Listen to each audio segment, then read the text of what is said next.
I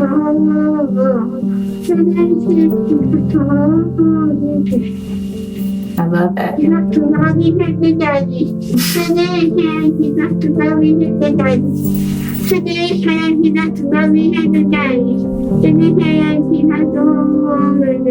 he have the valleys and the zacks in his hands?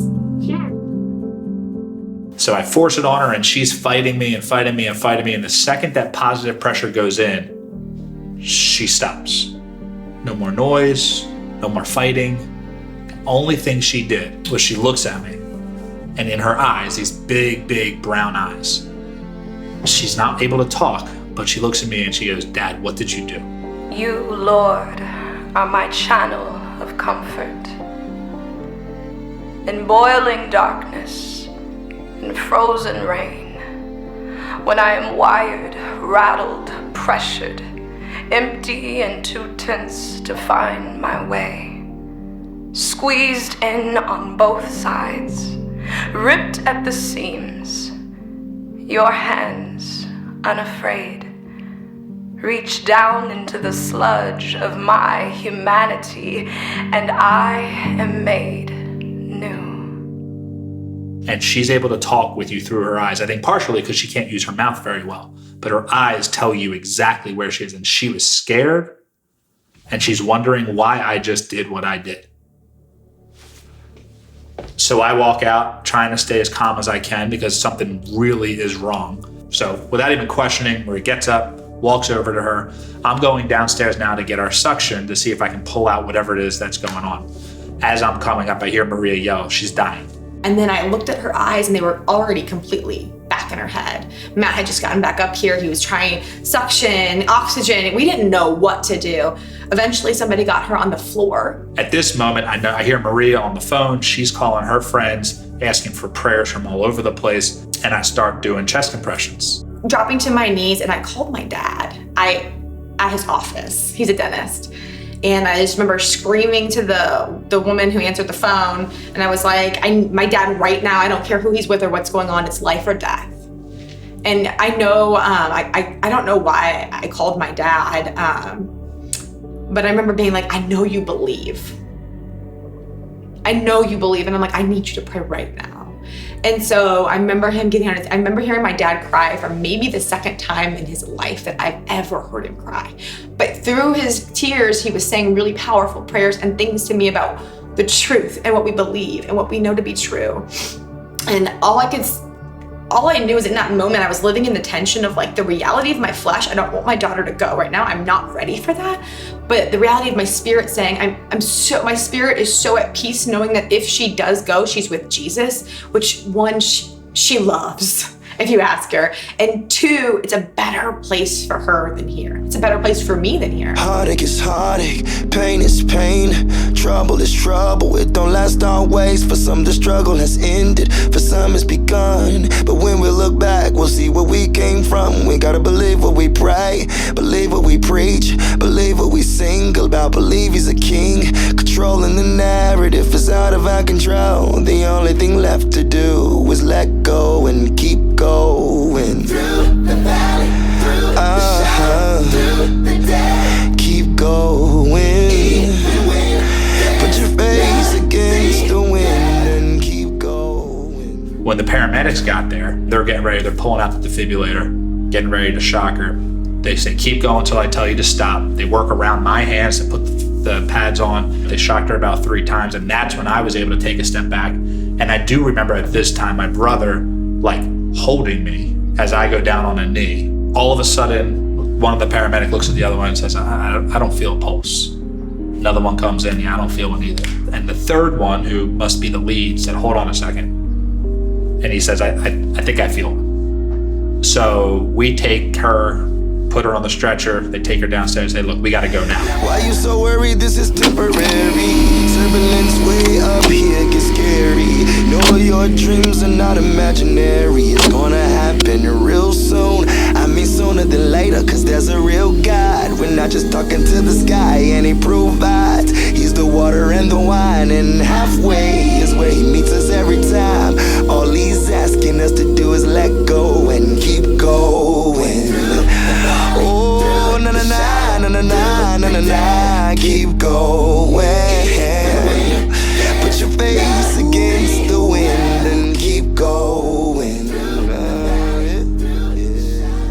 remember this like very movie scene hospital like looking hallway, and I see Matt, and I see this big glass room, you know, where he's on the outside of this big glass room with Natalie in it. And I remember seeing her and hearing her. And she was just moaning this moan that I'd never heard her moan before. And I ran over to her, and I just didn't see her. I walked in the lobby, my dad was walking behind me, and my mom was in front of me. And so I walked to my mom to give her a hug, because I hadn't seen her yet. And as I gave her a hug, my dad looks at her and he's like, and my dad's not an alarmist. He's actually like the opposite. He's always opposite. He's like, Matt, like, we're gonna get through this. At dinner with my parents at night, we're just sitting there having a pizza, and we get a FaceTime call from Matt. I'm like, why is he FaceTiming us? Like, we usually always FaceTime in the hospital, but it's usually when we're not usually in this case, you know? And it was Natalie's face, and I'll never forget it. Just glowing, like her eyes were so bright. It was just one of those things where I remember her, like she couldn't talk because everything that had like all this stuff had happened to her throat or whatever. But I remember that like her and my dad do these silly things to each other. And I remember her reaching her hand out to the phone. And that for me was just like, she knew that it was my dad, and she remembered the silly things that they do. Keep going a little bit further. I see you getting a little closer. All these days are getting brighter, 'cause the night is waiting for the morning. Keep going a little bit further. I see you getting a little closer. All these days are getting brighter, 'cause the night is waiting for the morning. Keep going a little bit longer. I see you getting a little closer. All these days are getting brighter, 'cause the night is waiting for the morning. Keep going a little bit longer. I see you getting a little closer. All these days are getting brighter.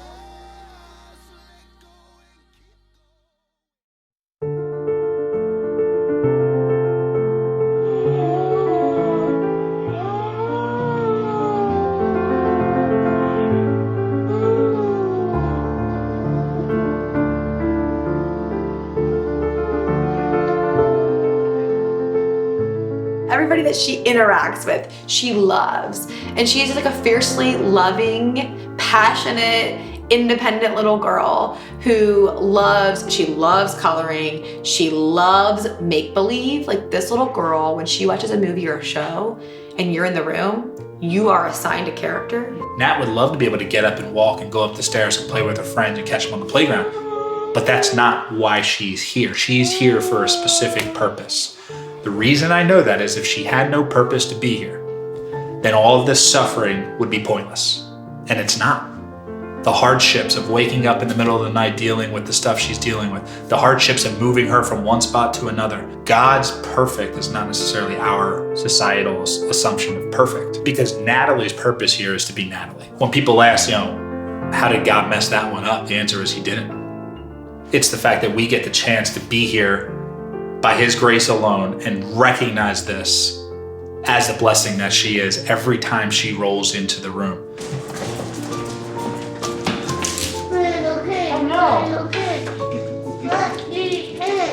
Not by the hair on her chinny chin chin.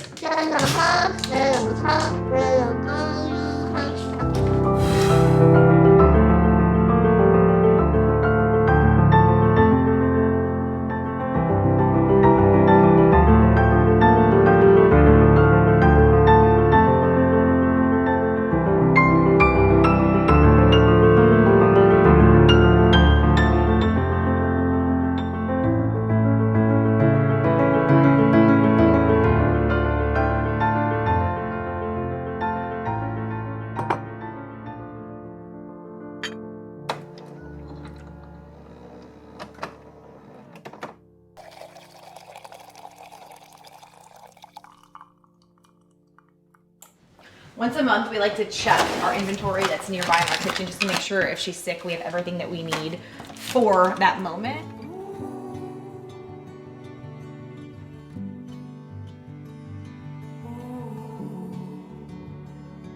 This is used to help her lose some of the inflammation in her lungs. This is used so that we can actually lower the secretions in her lungs.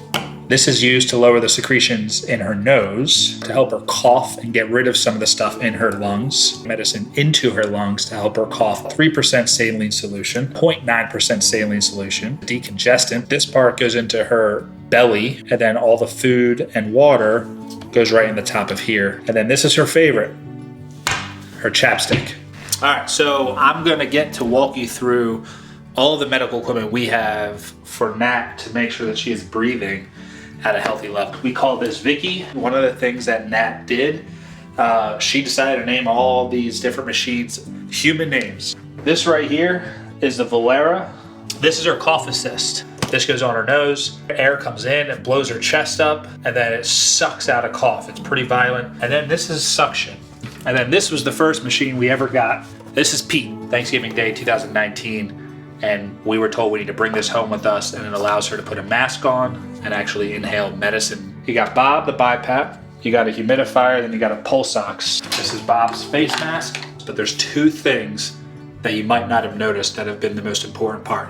Right here is this right here. This is a $19 from Amazon baby monitor that goes directly down to our room. And then we have this sock right here to make sure her toe tape stays taped around so that all the numbers read properly so we can see how she's actually physically doing. So most people don't notice the other side of Nat's room often because they're caught up on this one side. But she is just a normal 5-year-old girl who loves Minnie Mouse and unicorns and Care Bears, thinks she's Spider Girl, likes to play with makeup and Beanie Babies, and went to Disney for her Make-A-Wish trip, and likes American Girl dolls. She's just a normal, average 5-year-old girl. But the part is that she doesn't actually get a chance to play with the stuff in her room. We don't have an elevator for our house. We don't have a way for her to get up here in her wheelchair. So unless she's sitting on the floor or something, she doesn't get a chance to play with all of these things that she really loves, unless we're downstairs or somewhere that's more accessible for her. That's really where she wants to be. However, the reality of it is, this is where we spend most of our time with her.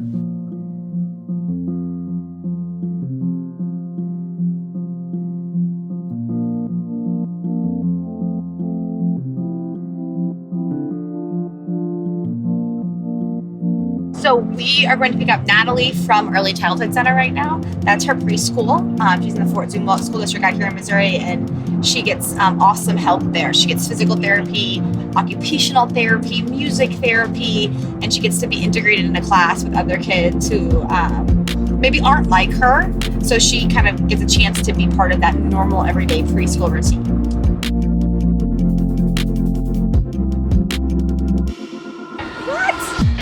What did you make? A treasure map? Is Max in there nice and secure? Yeah. Come on in, sis. Let's go. Thanks, Miss Griffin.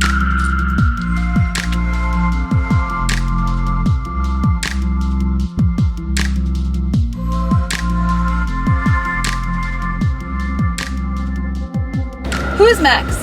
Her son. Her son. How old is Max? 6. He's 6? How old are you? 5. Can you hold up a 5? Wow! What'd you make at school today? Treasure map. A treasure map. Can you show us how it works? Wow. What's the X mean? Max looks to Scott.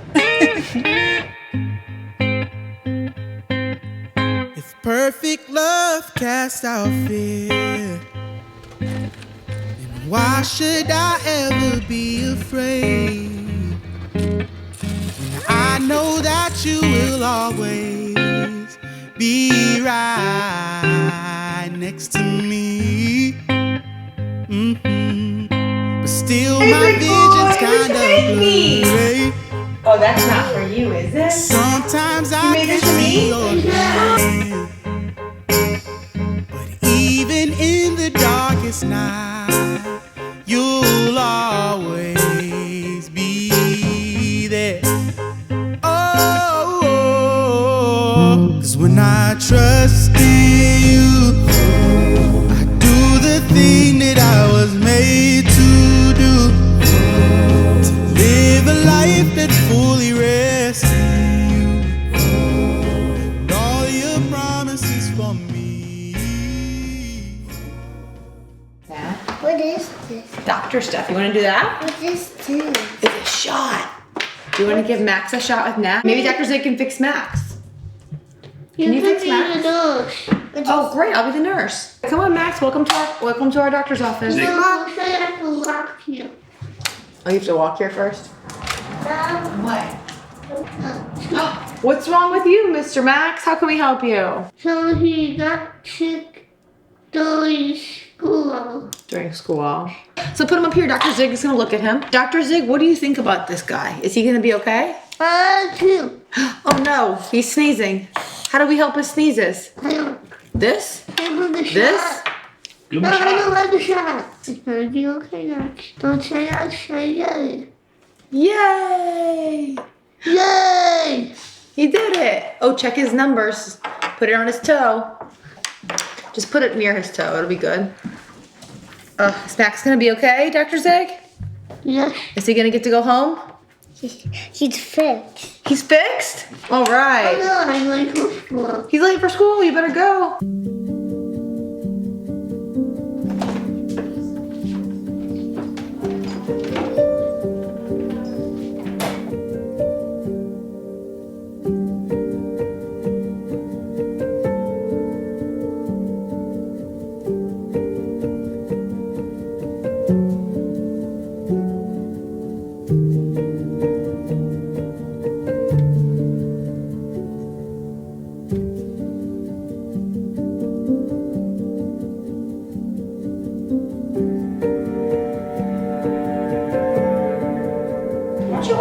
My turn.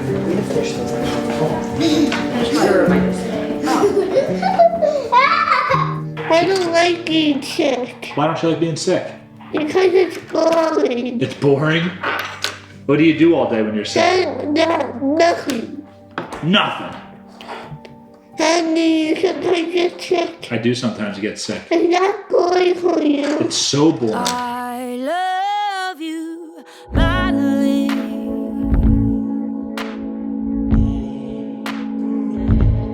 I love you, Madeline. I love you, Madeline. Before we go to bed at night, we take a deep breath. And we just go, all right, because it's a process. Madly in love with you. From the moment I laid eyes on you, every breath was a gift. Felt like I was living. But like my son Zach, he's so funny. We call him Ziggy, and he will run up the stairs and jump into his bed and like do a Teenage Mutant Ninja Turtle move here and there, throw some punches, throw some Spider-Man webs, jump on his bed, find his stuffed animals, get himself comfortable, and then ask us to read him a book, or like the things we have to do for him are read him a book, get him some water, like just normal, help him go potty, like normal things like that. But with Nat, it's like, all right, we gotta carry her up the stairs. The longer she gets, the harder it gets. It's like carrying a really heavy sandbag, or water bag. And when you get her up to bed, you have to carefully sit her up and then lay her down and then roll her, because so many times when she's got mucus plugs, have been from just sitting her down fast, or putting her down fast, sitting her up fast. So you just have to really think about every way you carry her and how you get her up there. She still wants to read books. She still needs to go to the bathroom. She still needs to do all the things that Ziggy does too. But we have to put the toe tape on her for her pulse oximeter, making sure her pillow is the perfect way she likes it, because when she goes to bed at night, she can't adjust herself. Going through all the normal stuff, but also making sure like every little thing is comfortable for her. How many blankets do you need tonight? Do you not want blankets? Do you want blankets? Do you want a pillow? Do you not want a pillow? And does she have her little friend Max with her or somebody else? And so when it's done, you close the door, you take a breath, you wait.